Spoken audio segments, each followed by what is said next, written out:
लोगों को बता रही हूँ, रेलगाड़ी 480 किलोमीटर की दूरी समान चाल से तय करती है। इनकी रेलगाड़ी की चाल कितनी देर की आपको 480 किलोमीटर दी है, ठीक है। और चाल क्या है, बिल्कुल फिक्स है करा, लेकिन कंडीशन दूसरी क्या दे दी है कि उसकी चाल में अब क्या हो गई है, कमी हो गई है। तो आप लोगों को ये पता नहीं कि पहले की चाल क्या थी। तो पहले की चाल क्या थी हमको मालूम नहीं, तो हमने क्या मान लिया, एक्स मान लिया। और उसके बाद उसके चाल में 8 किलोमीटर पर आवर की कमी हो रही है। तो घटी हुई चाल इनकी जो पहले उसकी आयु थी, जो पहले उसकी चाल थी, उस चाल में से 8 को क्या कर दोगे, माइनस करोगे, तो कितना आएगा, x माइनस 8 आ गया, ठीक है। अब मैं फिर से आप लोगों को क्वेश्चन बता रही हूँ, देखिए थोड़ा ध्यान से देखिएगा क्वेश्चंस को। सॉल्यूशन मैं यहाँ पर कर रही हूँ। आपसे क्वेश्चन में कह रहा है, माना यहाँ पर रेलगाड़ी की क्या दे रखी है, आपको दूरी दे रखी है और समान चाल से तय करती करा, लेकिन चाल आपको मालूम नहीं है। तो आप क्या लिखेंगे यहाँ पर, माना रेलगाड़ी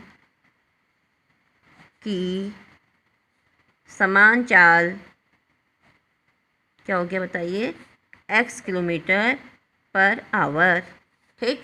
अब आपसे कह रहा है कि रेलगाड़ी में 8 किलोमीटर पर आवर की क्या हो जाती है, उसकी चाल में कमी हो जाती है। तो रेलगाड़ी की घटी हुई चाल, रेलगाड़ी की घटी हुई चाल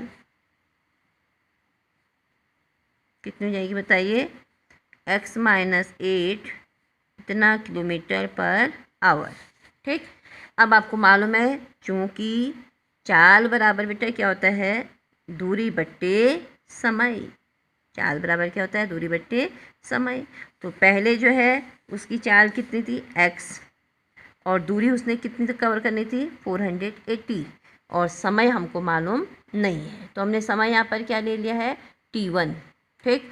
क्योंकि अब जो समय पहले लग रहा था उस समय में अब 3 घंटे की क्या, 3 घंटा क्या ले रहा है, अधिक ले रहा है। कितना घंटा अधिक ले रहा है, 3 घंटा अधिक ले रहा है। तो दूसरी कंडीशन के लिए, ये तो फर्स्ट कंडीशन हो गई, जब चाल आपने क्या मान ली, x मानी, तो x बराबर 480 अपॉन t1 आ गया, ठीक। अब आपसे कह रहा है सेकेंड कंडीशन में कि यदि, यहाँ पर सेकेंड कंडीशन में लिख रही हूँ, यदि उसकी चाल में कमी हो जाती है, चाल में कितने की कमी हो जाती है, कह रहा है 8 किलोमीटर पर आवर कम हो जाती है, तो समय क्या लगता है, उसी दूरी को तय, दूरी वही है और उसको तय करने में 3 घंटा क्या लगता है, अधिक समय लगता है। तो फिर से यहाँ पर चाल बराबर क्या होगा बताइए, दूरी बट्टे समय। अब हमसे कह रहा है कि उसकी चाल में कमी हो गई है, तो x माइनस 8, दूरी कितनी है, वही 480, और समय कितना घंटा अधिक लग रहा है, 3 घंटा अधिक लग रहा है, तो t1 प्लस 3 आ गया, ठीक है। तो आप यहाँ पर देखिए, दोनों हमारे पास यहाँ पर ये t1 यहाँ भी और t1 यहाँ पर भी है, और ये हमने ज्ञात करनी है, उसकी चाल ज्ञात करनी है, ठीक है। हमसे क्वेश्चन में कह रहा है कि रेलगाड़ी की चाल ज्ञात कीजिए। तो हम क्या करेंगे अपनी सुविधा के लिए, इस t1 का मान, या पहले इसको कर दीजिए, t1 आप ऊपर ले आइए, t1 इक्वल 480, ये x ऊपर था, इधर कहाँ जाएगा इसके अपॉन में, ठीक। तो इनकी t1 इक्वल कितना आ गया, 480। और जो सेकेंड कंडीशन है वो यहाँ से है, चाल बराबर दूरी बट्टे समय, x minus 8 equal 480 upon t1 plus 3 था। तो यहाँ ही t1 प्लस 3 को ऊपर लाइए और इक्वल 480 अपॉन क्या जाएगा, x माइनस 8, इक्वेशन नंबर क्या हो जाएगा, सेकेंड। समझ में आ गया यहाँ पर। अब हम क्या करेंगे, जो t1 इक्वल 480 अपॉन x है, इसको हमने इक्वेशन नंबर क्या मान लिया, फर्स्ट। समझ में आ रहा होगा ना क्वेश्चन, अगर नहीं आ रहा होगा फिर पूछ लीजिएगा। तो t1 का मान हमने इक्वेशन नंबर किस में रख दिया, सेकंड में रखने पर। तो हमारे पास क्या आएगा बताइए, t1 की जगह कितना आ गया बताइए, 480 अपॉन x, ठीक है, और प्लस पीछे से क्या है 3 इक्वल 480 अपॉन x माइनस 8। अब ऐसा करते हैं, ये 480 अपॉन x जो है प्लस में, इसको इधर ले जाते हैं तो यहाँ जाके क्या हो जाएगा, माइनस। तो 3 इक्वल 480 अपॉन x माइनस 8, ये प्लस था, इधर आके क्या हो जाएगा, माइनस 480 अपॉन बेटा क्या आ गया, x। मैंने देखा कि 3 इक्वल ये 480 यहाँ भी है, 480 यहाँ भी है, तो 480 को हमने क्या कर लिया, कॉमन, 1 अपॉन क्या आ गया, x minus 8 minus 1 upon x। अब हम क्या करेंगे, इसका एलसीएम लेंगे। क्या लेंगे यहाँ पर, एलसीएम। तो एलसीएम क्या आ गया, x माइनस 8 और x। तो x इधर जाएगा, माइनस x माइनस 8 इधर आएगा, लेकिन उसको किसको में लेना, ब्रैकेट में ज़रूर लेना। क्यों, क्योंकि इसके बाहर से किसका साइन है यहाँ पर, माइनस, और माइनस से अंदर के साइन क्या हो जाते हैं, चेंज हो जाते हैं। ठीक, अब हमने देखा इस 303 से इस 480 को क्या कर देते हैं, कैंसिल कर देते हैं। ठीक है, अपनी सुविधा के लिए मैं यहीं पर कर देती हूँ, 3 1 जा 3 और 3 से इसको कैंसिल हो तो 3 1 जा 3, 1 बचा 18, 3 6 जा 18 और यहाँ पर एक 0 है।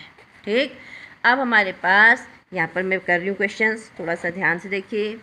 1 इक्वल क्या बचा बेटा वहाँ पर, 160 कैंसिल करने के बाद अंदर यहाँ पर ब्रैकेट में x minus x, minus minus क्या हो जाएगा, +8 अपॉन नीचे जो आपका x माइनस 8 इंटू एक्स था, इन दोनों को इंटू कर देते हैं।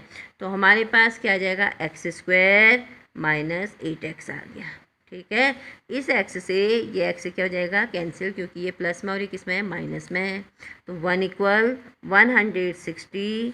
अब अंदर क्या बच रहा है, खाली 8 बच रहा है, वो 8 इस 160 से इंटू होगा, अपॉन में क्या था, x² माइनस 8x। तो x² माइनस 8x जो अपॉन में है वो इधर जाके इसके साथ क्या हो जाएगा, इंटू। तो x² माइनस 8x इक्वल 8 से इन दोनों को इंटू कीजिए, 8 0 जा 0, 8 6 जा 48, कैरी 4 और 8 1 जा 8, 8 में 4 ऐड कीजिए, कितना आएगा आपके पास, 12।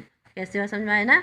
8 से इसको गुणा किया, 8 शून्य 0, 8 6 48 का 8, हंसला को 4, 8 कम 8, 8 में 4 जोड़ कितना आएगा, 1280। ठीक, अब हमने देखा x² माइनस 8x अपनी जगह रहा, ये प्लस था, इधर आके क्या हो जाएगा, माइनस 1280 इक्वल 0। तो ये एक द्विघात समीकरण बन गई है। और द्विघात समीकरण में आपने x का मान ज्ञात करना है। तो एक तो मैंने आप लोगों को बता रखा है फैक्टराइजेशन से करिए, और एक कल मैंने आप लोगों को श्रीधराचार्य के सूत्र से ही बताया है, जिससे आपको इजी लगता है, आप उस तरीके से इस क्वेश्चन को कर सकते हैं।